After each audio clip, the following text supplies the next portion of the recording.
Every night at exactly midnight, the people of Abeni village heard someone calling their names from beneath the ground.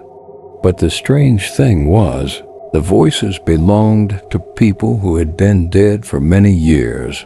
Deep inside a forgotten forest stood Abeni village, a peaceful place surrounded by giant trees, ancient rivers, and mountains covered with mist. The villagers lived by old traditions. They respected the spirits of the land and listened carefully to the elders because they believed some secrets were never meant to be discovered. At the center of the village was an old abandoned well. Nobody used it. Nobody went near it. The elders had placed a circle of stones around it and warned everyone, never answer a voice that comes from inside that well after sunset. For generations, nobody questioned the warning, until one young hunter named Kato became curious. Kato was brave and known as the strongest hunter in Abeni.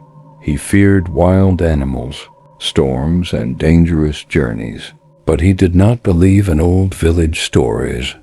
One evening, while returning from the forest, Kato heard something strange. A voice, a weak, trembling voice. Kato, he stopped walking. The voice came from the direction of the old well. Kato, help me. His heart started beating faster. Nobody should have been near the well. Slowly, he walked closer. Kato, I know you can hear me. The voice sounded familiar. Too familiar.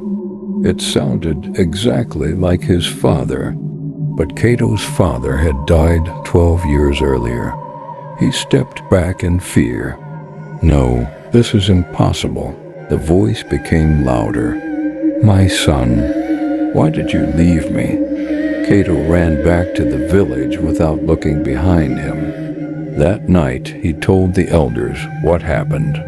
The oldest elder, Mama Sira, became pale. She looked at him and whispered, "The well has awakened." Kato asked, "What is inside that well?" Nobody answered. Finally, Mama Sira told the forgotten story.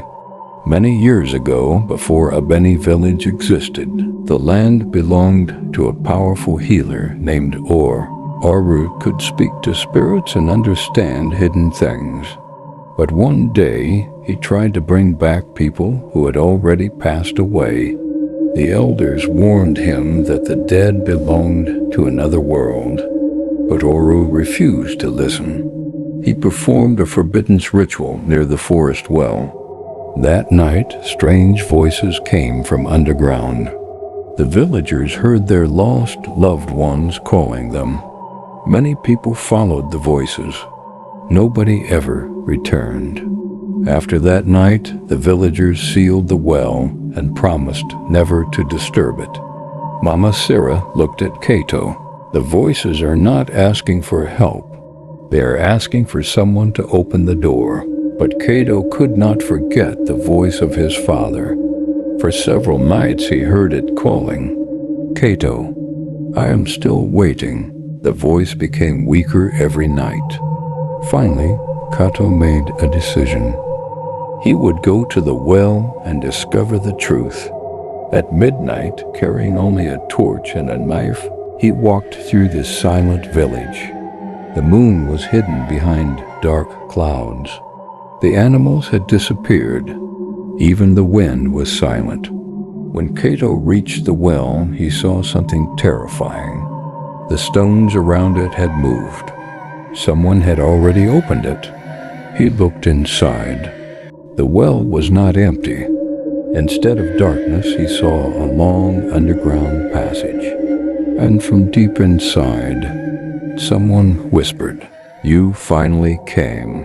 Kato wanted to run, but then he heard his father's voice. "My son, please." Against his better judgment, Kato climbed down. The deeper he went, the colder the air became. The walls were covered with strange symbols. Then he reached a hidden underground room. There were hundreds of old names carved into the walls. Names of people from Abeni village. People who had disappeared. Suddenly, a figure appeared in front of him. It looked like his father, but something was wrong. The eyes were empty. The smile was unnatural. The figure whispered, "You came because you missed me." Kato stepped back. "You are not my father." The figure smiled. "No, but I know everything your father knew." The room began shaking. More figures appeared from the darkness. People calling his name. People begging him to stay. Then Kato remembered Mama Sira's words. The voices are not asking for help. They are asking for someone to open the door. He realized the truth. The spirits were not trapped inside the well. The well was a prison, and they wanted him to free them. Kato grabbed his torch and ran. The voices followed him. "Kato, don't leave us. Stay with us forever." He climbed as fast as he could until he reached the surface. When he escaped, he quickly covered the well with the stones again. But before he walked away, he heard one final whisper. A voice that was not his father's. A voice that sounded ancient. The first person escaped, but the door is still open. The next morning, the villagers found something terrifying. The old well was covered, but beside it were fresh footprints. Footprints leading out of the forest, and they were not Kato's. From that day, nobody in Abeni village walked near the old well again. But every midnight, when the village became silent, people still heard whispers beneath the ground, and sometimes they heard a new voice calling, a voice that sounded exactly like their own.